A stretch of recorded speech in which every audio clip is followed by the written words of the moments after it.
Alright, you guys.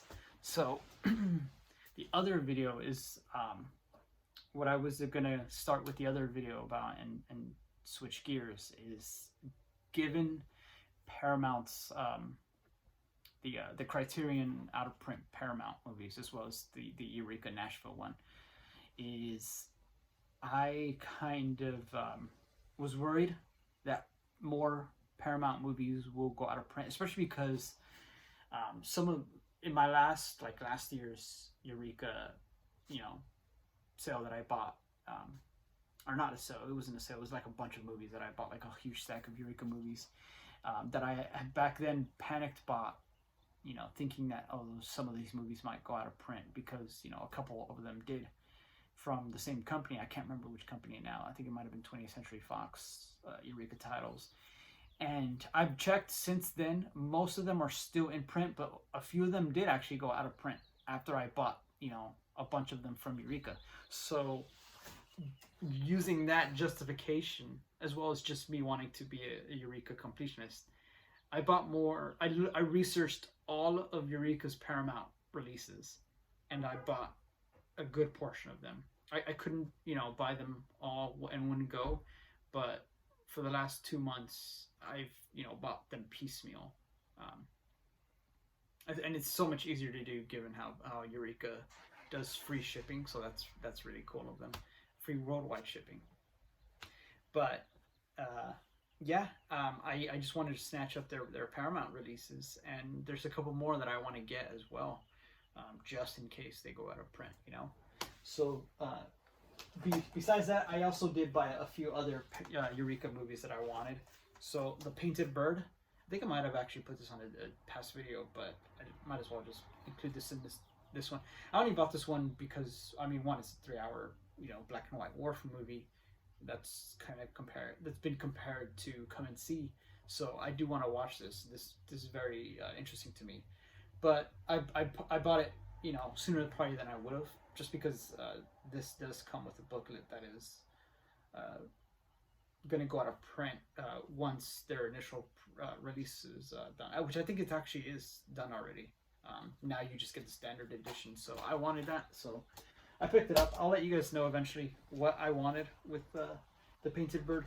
And then I picked up my last King Hu movie, especially with Eureka.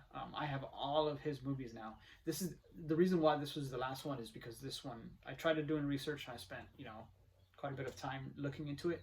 This is the only one that never came up with a slipcover, and so because it didn't come with a slipcover, I wasn't in a hurry to get it like the other ones where I was like, I better get them now, because whenever I don't really care too much about slipcovers, but when it comes to whenever a theme pops up, like a director, I want to get all of their Eureka releases, and some of them come slipcovers. I want them all to look the same. So I wanted, if I was gonna get like 1 or 2 King Hu slipcovers, I wanted to get all of King Hu slipcovers. So I did do that. So I picked those up, and I think that's it. I think that's, as far as I know, that's not all his movies, because I have all of his Eurekas as well as Come Drink With Me with 88 films. But that's not all of King Hu's movies. That's just all of his major ones and all of the ones that have been released on Blu-ray, as far as I know, at least in America and the UK. So that is actually one thing that I do want to, probably later this year, is eventually like watch all of King Hu's movies and then do like a series or something like that, like some sort of retrospective where I think I give my thoughts on all of them. But yeah, the last one. And another one is VIY. Another one that I wouldn't have been too in a hurry to get if this wasn't limited edition, and it's limited because another Soviet movie is A Holy Place is a supplement on here, and that one is going out of print with this initial release. And so I was like, screw it, I don't know if I'm gonna love that movie, but I want access to it, so I bought this, and it's not too expensive, but I bought it, just to have it ahead of time before really I would have been in a hurry. So now comes the other the 6 movies that I have so far from Eureka's Paramount line, and there's a couple other ones like A New Leaf that I eventually want to get, but these are the ones that I kind of just prioritized, which are the ones that would hurt the most if they went out of print before I can get, which were the ones that are really much more interesting to me, or maybe more cinematically important in a way, like, or influential. So yeah, I picked all these up first. So this is John Ford, The Quiet Man. This is always one that I was really interested in, that I've heard a lot of good things about. So this is one I'll get probably soonest, or one of the soonest ones. Then there's Rock Hudson in John Frankenheimer Seconds. I haven't really watched this, and I haven't watched any Frankenheimer as far as I know, but I know he's really regarded. Kind of does a lot of like maybe thriller-y kind of movies. And there's Serpico.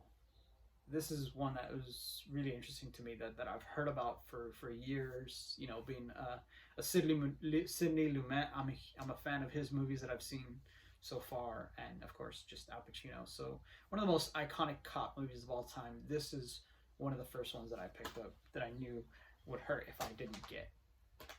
Then, because that was actually, Serpico was actually one that I also thought, you know, just like with the Criterion Paramount that did go out of print, they kind of picked the most mainstream ones, the ones that Paramount would stand to make some money from. You know, there's other movies in the collection that they have that, if they try to release themselves, probably wouldn't really sell as much. So I try to also do that, and I knew Serpico is kind of like in the mainstream a bit. That's one that would be likely to sell out, so that's the one that I picked up. Then another Sam Fuller movie, White Dog. This is one of the only movies, from what I know, that are released on Blu-ray that was not part of the Fuller at Fox collection box set, or with the Sam Fuller box set with indicators. So yeah, looks interesting. One of the few movies about, you know, bad dogs. Then Friends of Eddie Coyle, another one that I thought, you know, may go out of print. I'll pick this one up, I think, with Criterion as well during their next sale, because this is another one that's also highly regarded.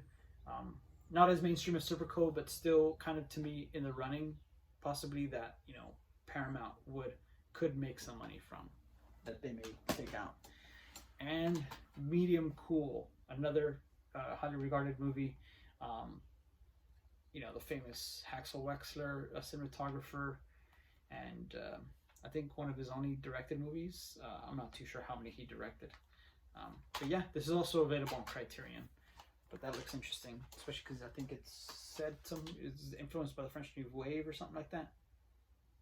I don't know. It looks interesting. And then the last one is Ace in the Hole, Billy Wilder. Billy Wilder is another director that every single movie I've seen from him I love and admire.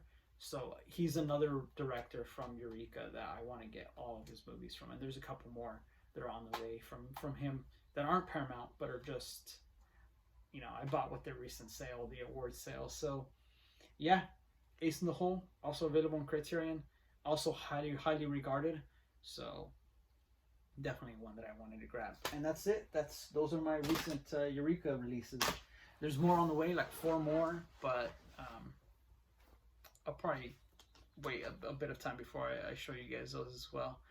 So yeah, let me know what you guys think of any of those movies that you've seen, or if you've heard of what you've heard, what your thoughts on them, as well as just, I don't know, what do you think about Paramount, you know, things go out of print. Are you not too concerned with that? I know that a lot of things that go out of print come back into print from other companies, and the only reason I at least for me, why I maybe panic by some of these things is because it's not just the movie, it's the supplements and the booklets that come with these releases. Those to me are really what drive me to pick them up, you know, before they go out of print, because I want access to those things, and it's kind of hard to get access to them, you know, if you don't have those released, because another company may release the movie with the same or better restoration, but they probably won't use the same supplements unless you know, coming from the company itself, like Paramount. If they produce supplements, they'll probably pass them down. But yeah, I don't know. What are your guys' thoughts on that? Are you not concerned? You know, just pick up what you want when you want, and maybe I'm just being dumb, and some of us dumb collectors who just don't want to pay a crap ton of money, you know, too much later on down the line. But yeah, whatever you guys' thoughts are, I'll be here. I'll respond. And I'll see you guys in the next video.